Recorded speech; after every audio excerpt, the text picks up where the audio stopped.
नमस्कार। चुनावी समर में आप लोगों का स्वागत है। देश में राजनीतिक पार्टियां अपना खजाना भरने के लिए देश और विदेश से किसी भी संस्था, कंपनी या व्यक्ति से चंदा लेने से नहीं चूकती। लेकिन जहां बात जनहित की आती है, वहां सरकार को सब कुछ काला धन नजर आने लगता है। यानी कि आलोचकों के अनुसार अगर काला धन राजनीतिक पार्टियों को मिला तो वह धन सफेद हो गया, और अगर वही धन किसी अन्य को मिला तो सरकार को देश में भ्रष्टाचार बढ़ता हुआ नजर आने लगता है। लेकिन इस बार मोदी सरकार के एक फैसले के खिलाफ सुप्रीम कोर्ट ने कड़ी फटकार लगाने का काम किया। आपको बता दें कि देश में चल रहे तमाम एनजीओ के लिए सुप्रीम कोर्ट की ओर से राहत भरा बयान आया है। दरअसल एनजीओ को विदेशों से मिलने वाले चंदे को लेकर केंद्र सरकार के 2020 में लागू नीति पर आपत्ति जताने वाली याचिकाओं पर सुनवाई के दौरान सुप्रीम कोर्ट ने केंद्र सरकार से कहा कि आप एनजीओ को हतोत्साहित कर रहे हैं।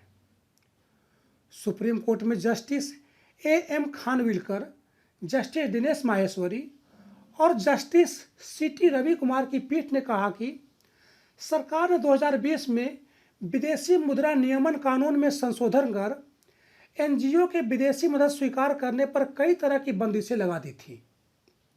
नोएल हार्पर और जीवन ज्योति चैरिटेबल ट्रस्ट की याचिका पर सुनवाई के दौरान सुप्रीम कोर्ट ने सख्ती दिखाते हुए सरकार से यह भी पूछा कि एक एनजीओ से दूसरे के खाते में धन ट्रांसफर करने पर भी रोक है।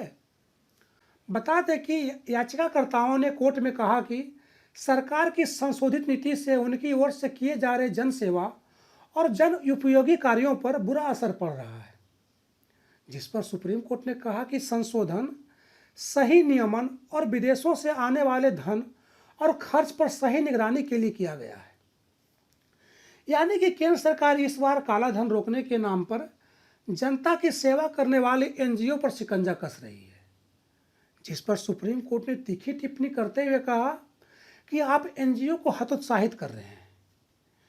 देखें तो इससे पहले मोदी सरकार ने काला धन को वापस लाने के लिए देश में नोटबंदी लगाया था, जिसकी वजह से देश की जनता बैंकों के आगे लाइन लगाने पर मजबूर हो गई। लेकिन नोटबंदी का क्या असर हुआ यह हम सभी जानते हैं।